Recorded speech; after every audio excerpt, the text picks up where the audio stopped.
Hola a todos, ¿cómo están? Bienvenidos sean a mi canal. Yo soy Ursa y esto es el archivo de hoy. El caso de hoy es muy particular. Sinceramente, estuve investigando bastante y después de escuchar también podcast, leer un montón, todavía sigo teniendo mis dudas sobre lo que pasó, sobre los culpables. Por eso tenía ganas de traerles este caso justamente para que lo discutiéramos en conjunto, a ver si ustedes pueden sacarme las dudas que están sobre mi mente. El caso de hoy es el de Meredith Kercher. Sin nada más que decir, los invito a escuchar las historias que esta noche no les dejarán apagar la luz antes de irse a dormir.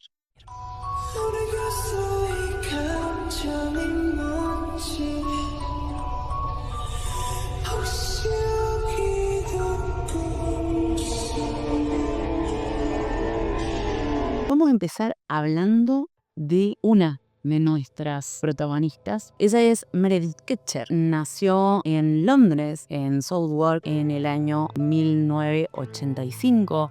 Un 28 de diciembre. Meredith era conocida como Mes, según sus amigos era una persona súper alegre, amable, llena de planes. Todo esto comienza cuando ella era pequeña, su familia tenía la posibilidad de darse ciertos lujos y ella realiza un viaje con ellos a Italia.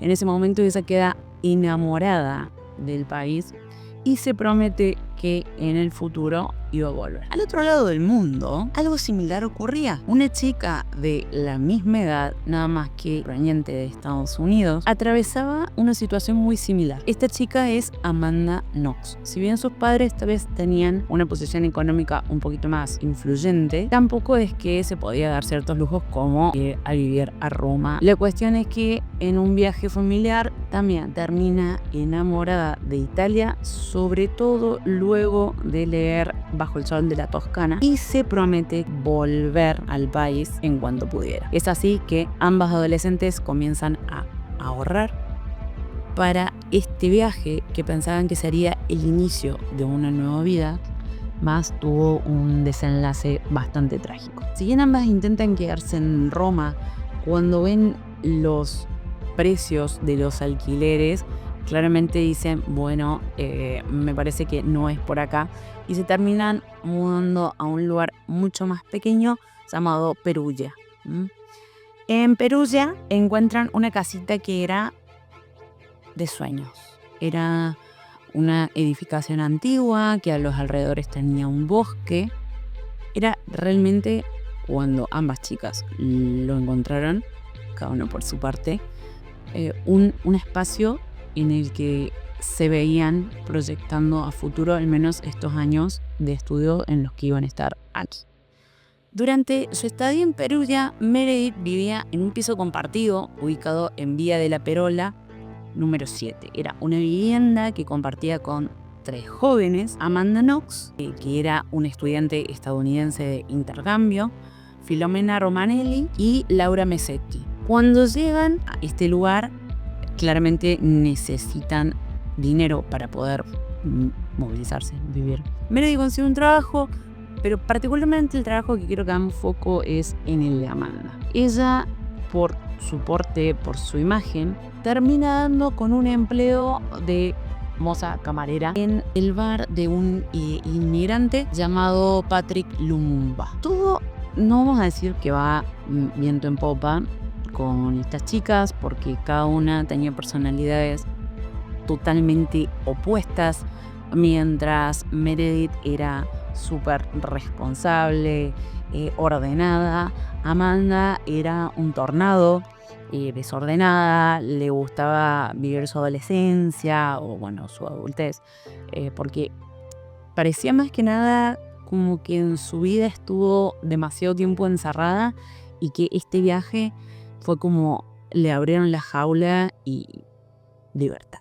Todo lo que conlleva esa libertad, fiestas, drogas, etcétera, etcétera. Si bien no eran compatibles, tampoco se llevaban bien, pero tampoco se llevaban mal. Habían tenido un par de encuentros porque encima de ellas compartían el piso con 2 chicas más, que estas chicas eran italianas, y en el piso de abajo vivía un grupo de chicos italianos también, todos estudiantes. Los testigos dicen que sí, que hubo encontronazos, pero que de buenas a primeras ellas trataron de mantener un vínculo justamente porque iban a compartir casa y trataron de limar asperezas. Meredith asistía a clases, se reunía con sus amigos, tanto británicos como italianos, mantenía contacto con su familia en el Reino Unido, pero el 25 de octubre es cuando Amanda Knox conoce a Rafael Solecchio. Rafael era un chico muy introvertido, muy guapo, pero nunca había tenido ningún tipo de experiencia con mujeres. Amanda se volvió en muy poquito tiempo en su novia, se la pasaban todo el tiempo juntos, ocupaban mucho el espacio del departamento compartido, no había ningún problema dentro de todo, era un amor súper pasional lo que tenían los dos. Esta es Ursa de la edición. Por un par de cositas se perdió un pedazo de la grabación. Estos amigos que terminan teniendo Meredith y también Amanda, los compañeros de cuarto del piso de abajo, le presentan a un muchachito llamado Rudy Herman Weg, que es un joven, nació en Costa de Marfil y criado en Italia, que solía frecuentar la zona y el círculo social del edificio. Este chico era una compañía bastante mala que es importante que tengamos en cuenta para el caso. Ahora, el 27 de octubre, Rudy Weg es detenido brevemente en Milán por un allanamiento en una guardería donde portaba un cuchillo. Sin embargo, fue liberado después. Es un dato que luego puede llegar a cobrar relevancia en el caso. La última noche de Meredith comenzó de manera ordinaria. Era el 1 de noviembre del 2007. Meredith pasó la tarde-noche con sus amigas británicas. Cenaron juntas, caminaron por el centro de Perugia y alrededor de las 20:45 Meredith se despide de un amigo cerca de la casa. Se despide de un amigo cerca de su casa y emprende el regreso sola a Vía de la Pergola. Lo que ocurrió esa noche dentro de la vivienda fue reconstruido únicamente a partir de pruebas forenses, testimonios indirectos y versiones que se contradicen totalmente. Es por eso que el caso al día de hoy, por más que algunos lo catalogan como que está resuelto, yo diría que no estamos tan cerca de la resolución. Pero continuemos. Al día siguiente, Amanda Knox vuelve a la vivienda. ¿Qué es lo que pasa? Ella entra al baño y primero nota que no habían tirado de la cadena del inodoro, que le pareció raro porque ninguna de las chicas tenía ese tipo de hábitos, y después vio un par de gotitas de sangre en el baño. También no encendió sus alarmas hasta ese momento. El tema es que cuando ella sale del baño, la puerta del dormitorio de Meredith estaba cerrada. Y esto era algo raro en ella porque normalmente la mantenía abierta. Al ver todo esto, ella, en lugar de llamar a la policía, llama a su pareja. Vuelven ambos y los dos notan que había en la habitación de Amanda estaban rotos. Sumado a que ella no respondía, llaman a los servicios de emergencia. Ellos en un principio lo interpretan como un robo. La policía llega después del mediodía. Tienen que forzar la puerta para entrar al dormitorio de Meredith. Entonces estamos hablando de un caso de puerta cerrada. Los agentes encuentran el cuerpo de la chica en el suelo, parcialmente cubierto por una sábana, por un edredón. Meredith había sido asesinada con extrema violencia. La escena mostraba una evidente lucha por parte de ella, y la autopsia realizada por el patólogo Luca Lali determinó que Meredith había sufrido múltiples heridas cortantes y contusiones. Se determinó que la causa de muerte fue un profundo corte que le hicieron en la garganta que ocasionó una hemorragia masiva. También se encontraron hematomas y lesiones en el rostro y en el cuello, significando que Meredith se había resistido a su agresor. También, al parecer, el agresor quiso inmovilizarla y también se encontró rastros genéticos masculinos, semen, en el cuerpo de ella. Meredith había sido atacada, violentada. Y en ese momento, con la autopsia, claramente la hipótesis de suicidio fue descartada. El 6 de noviembre del 2007, Knox y Sollecito fueron arrestados por el cargo bajo sospecha de homicidio. Poco después, la investigación forense identificó huellas dactilares y ADN de Rudy Webbe en la escena del crimen y en el cuerpo de Meredith. Webbe fue localizado en Alemania y desde allí pidieron extraditarlo a Italia. Él admitió haber estado en la casa en el momento del asesinato, pero sostuvo que Meredith había sido atacada por otra persona y que él lo vio, pero no podía identificar quién era exactamente. Con el paso del tiempo, la versión de los hechos cambió reiteradas veces, no solamente de parte de él, sino también de Amanda y de Sollecito. Entonces, con todos estos cambios, se barajó la idea de que a lo mejor Amanda realmente había estado o había participado aunque no tenían pruebas verificables como para aportarlo. Desde el inicio, la investigación policial se orientó hacia la idea de que el crimen no había sido un robo común. Los investigadores consideraron que la ventana rota podía haber sido una escena fabricada para simular un allanamiento. La atención se centró rápidamente en el entorno cercano de la víctima, especialmente en Amanda Knox y Rafael Sollecito. Knox fue interrogada durante varias horas en italiano sin la presencia de un abogado ni un traductor calificado. Durante los interrogatorios firmó declaraciones contradictorias y terminó acusando falsamente a Patrick Lumumba, su jefe, el dueño del bar donde trabajaba. Mientras tanto, durante el interrogatorio ocurrían cosas bastante fuera de lugar, bastante extrañas, como que, por ejemplo, Amanda, cuando estaba con su pareja cerca, se besaban, se toqueteaban, olvidando casi que estaban en un interrogatorio. Amanda, con el tiempo, también expuso a la policía italiana. Ella había declarado bajo coerción, es decir, después de que la trataran mal e incluso le pegaran en la parte de atrás de la cabeza, ella terminó diciendo lo que dijo, por eso tantas veces se contradecía.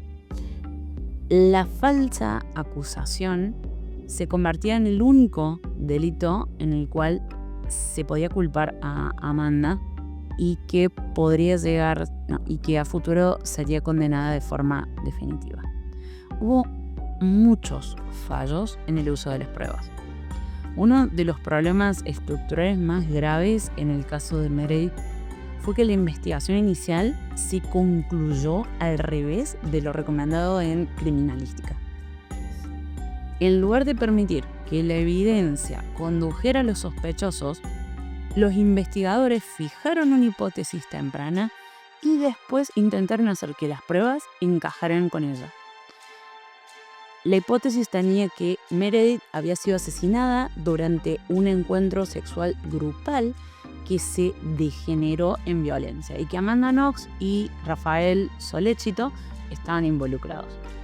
En ese marco, muchas pruebas ambiguas o débiles fueron interpretadas como confirmatorias en lugar de ser evaluadas de forma neutral. La más citada y al mismo tiempo más cuestionada fue el supuesto ADN de Amanda, encontrado en el mango de un cuchillo incautado en la casa de Rafael Sollecito. Este cuchillo fue presentado como el arma homicida, aunque su hoja no tenía rastros visibles de sangre, ni correspondía de manera concluyente a las heridas del cuello de Meredith. El ADN de Amanda solamente apareció en el mango, en un objeto que ella había tocado innumerables veces de manera legítima, mientras que el ADN atribuido a Meredith en la hoja era extremadamente escaso, cercano al umbral mínimo de detección. Los peritos independientes concluyeron que ese perfil genético no era reproducible y podía ser resultado de contaminación ambiental o del laboratorio. Además, el cuchillo fue recolectado semanas después del crimen sin una cadena de custodia rigurosa, lo que aumentó de forma crítica la probabilidad de contaminación cruzada. Algo muy similar ocurrió con el cierre metálico del brasier, del sostén de Meredith, que contenía ADN atribuido a Rafael. Ese elemento fue recolectado 46 días después del crimen, después de haber sido pisoteado, movido y expuesto en una escena que claramente ya no estaba preservada. Durante ese periodo, decenas de personas ingresaron al dormitorio, incluidos investigadores y peritos, algunos sin guantes adecuados. El cierre fue levantado con procedimientos incorrectos, sin pinzas estériles y fue trasladado junto con otros elementos potencialmente contaminantes. La Corte Suprema de Italia señaló explícitamente que la recolección tardía y negligente de esa prueba hacía imposible establecer con certeza que el ADN hubiera llegado allí durante el crimen y no posteriormente. Otro punto central fue la interpretación de la sangre encontrada en el baño compartido entre Amanda y Meredith. La fiscalía sostuvo que la mezcla de rastros sanguíneos y huellas descalzas indicaba una limpieza parcial de la escena por parte de Amanda. Sin embargo, los análisis posteriores demostraron que muchas de las manchas no contenían sangre humana y no podían atribuirse con seguridad a Meredith. Algunas huellas no eran huellas, sino marcas vagas sin una forma anatómica clara. La hipótesis de la limpieza selectiva tampoco resistía una evaluación lógica. Si alguien hubiera querido limpiar una escena de crimen, no habría dejado intacto el dormitorio, que era el epicentro de la violencia. La ventana rota en la habitación fue interpretada inicialmente como una puesta en escena, bajo el argumento de que el vidrio estaba esparcido sobre la ropa y no debajo de ella. Esta conclusión fue utilizada para sostener que el robo era falso y que el asesino tenía acceso a la casa. Sin embargo, los expertos independientes señalaron que el patrón del vidrio era compatible con una rotura ocurrida después de que la ropa estuviera desordenada y que no existía una única forma correcta en la que el vidrio debía caer. Además, la presencia comprobada de Rudy Wege, quien tenía antecedentes de robos y allanamientos, ofrecía una explicación mucho más coherente con un ingreso violento desde el exterior sin necesidad de invocar una escenificación interna. La conducta de Amanda también fue tratada como prueba en sí misma, algo profundamente problemático desde el punto de vista legal, porque su forma de hablar, su lenguaje corporal, sus expresiones emocionales y hasta su vida sexual fueron presentados como indicios de culpabilidad. Se la describió como una mujer fría, promiscua, manipuladora, construyéndole un perfil psicológico, la verdad sin una base científica sólida, ¿no? La Corte Suprema fue tajante al afirmar que el comportamiento atípico o emocionalmente confuso de una persona joven, extranjera y bajo estrés extremo no podía ser utilizado como evidencia de participación de un homicidio. Las declaraciones de Amanda durante los interrogatorios iniciales fueron el otro eje defectuoso. Las confesiones no solamente eran contradictorias, sino que fueron obtenidas en condiciones que violaban garantías básicas. Amanda fue interrogada durante horas, de madrugada, sin abogado, sin traductor y bajo una presión psicológica intensa. El Tribunal Europeo de Derechos Humanos reconoció que estas circunstancias invalidaban cualquier valor probatorio de esas declaraciones. Aún así, durante años fueron usadas para sostener la narrativa acusatoria. El testimonio de Rudy Wede también fue utilizado de forma selectiva, aunque su ADN estaba presente de manera inequívoca en la escena del crimen y el cuerpo de Meredith. Sus versiones inconsistentes fueron parcialmente aceptadas cuando apuntaban a terceros y descartaban cuando lo incriminaban exclusivamente a él. Wege cambió su relato múltiples ocasiones, adaptándolo al avance del proceso judicial, lo que debilitaba gravemente su credibilidad. Sin embargo, sus insinuaciones fueron incorporadas como apoyo indirecto en la teoría del crimen grupal. Finalmente, el concepto mismo de crimen en curso fue sostenido sin pruebas materiales suficientes.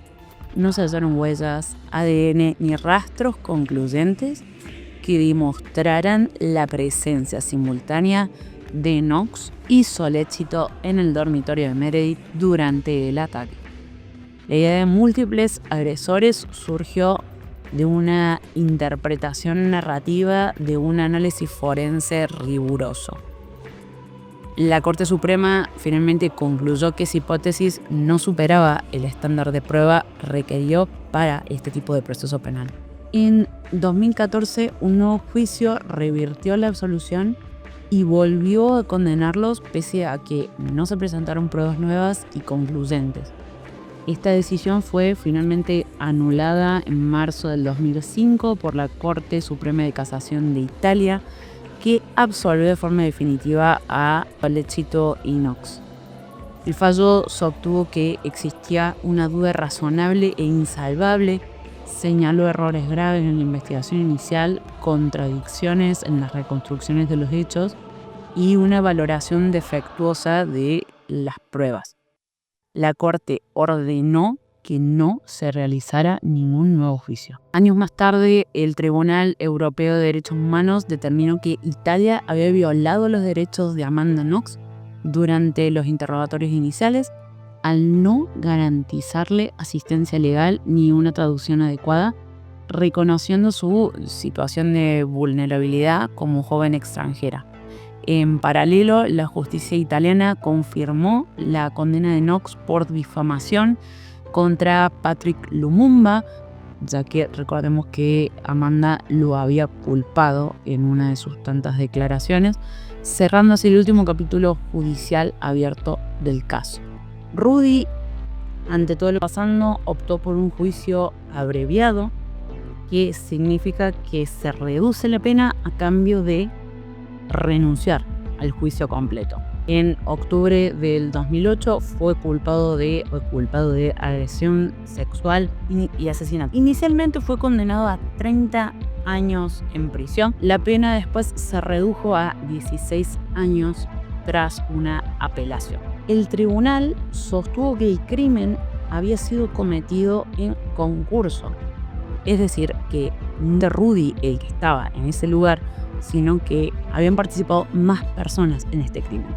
Y aunque no se logró establecer de manera concluyente la identidad ni el rol de los supuestos implicados, Rudy cumplió su condena y fue liberado en noviembre del 2021. Mientras tanto, Amanda Knox y Rafael Sollecito enfrentaron un largo y errático procedimiento judicial. En 2009, ambos fueron condenados por el asesinato de Meredith bajo la teoría de un crimen sexual grupal. Sin embargo, esta condena se basó en pruebas forenses posteriormente serían cuestionadas. En 2011, durante el proceso de apelación, peritos independientes señalaron graves fallas en lo que sería la recolección de las muestras y los análisis del ADN, desde cosas como estas botas que se colocan en los pies, los peritos, se deben cambiar de habitación en habitación cuando uno pasa a la otra. Bueno, pues los peritos no lo hicieron, ¿sí? Entonces, así como problemas en la cadena de custodia de las pruebas. Como resultado, Knox y Sollecito fueron absueltos y puestos en libertad, aunque se mantuvo la condena de Knox por difamación contra Lumumba. Desde el punto de vista judicial, el único responsable penal del asesinato de Meredith fue Ruby Wege. Desde el punto de vista histórico y social, el caso permanece como un ejemplo de cómo una investigación criminal puede verse afectada por errores estructurales, interpretaciones forzadas e incluso la exposición mediática del caso, transformando lo que es una tragedia en un espectáculo. Meredith Kercher, la víctima, sigue siendo el centro silencioso de una historia que el mundo aún discute, pero que para su familia nunca va a dejar de ser una pérdida irreparable. Eso es todo por hoy, chicos. Desde ya, muchas gracias por haberse quedado en el video. Dejen su like, suscríbanse si aún no lo han hecho, y por eso les dejo un video recomendado y para que se suscriban al canal. Nos vemos la próxima semana.